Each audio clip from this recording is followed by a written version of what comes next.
رسالت عزیز، ما از دوران کودکی همون وقتی که در افغانستان بودیم با آذان آیان اردبیلی بزرگ شدیم.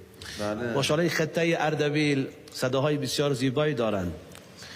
من مطمئن هستم که عزیز دل ما آواز هم میخوانند. میخوانند شما؟ ملکا ذکر تو گویم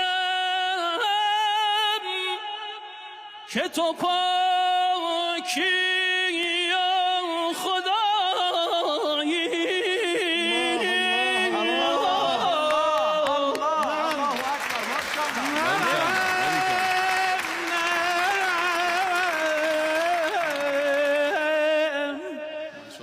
جز به همان ره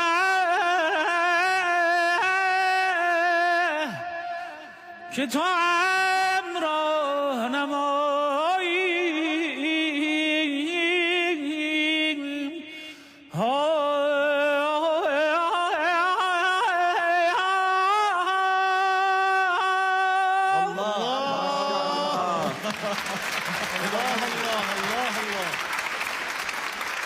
نتوان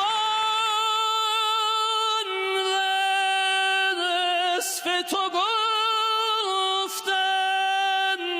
جان که تو در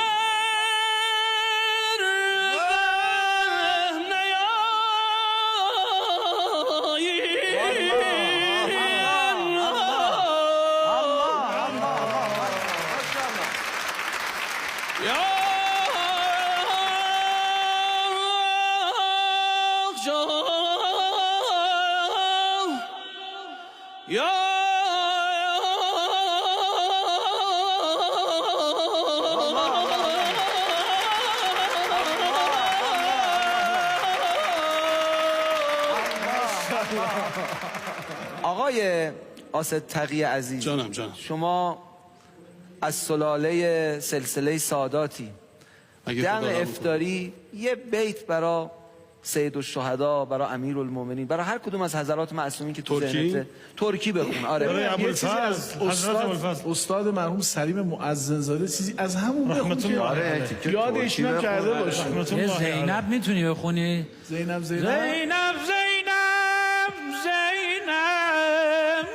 میتونی بخونی؟ چند زهیا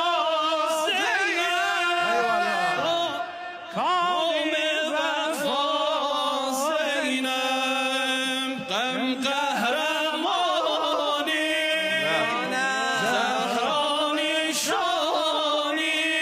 زهرانی شانی ای روح با ایمان سانیم سنه قربان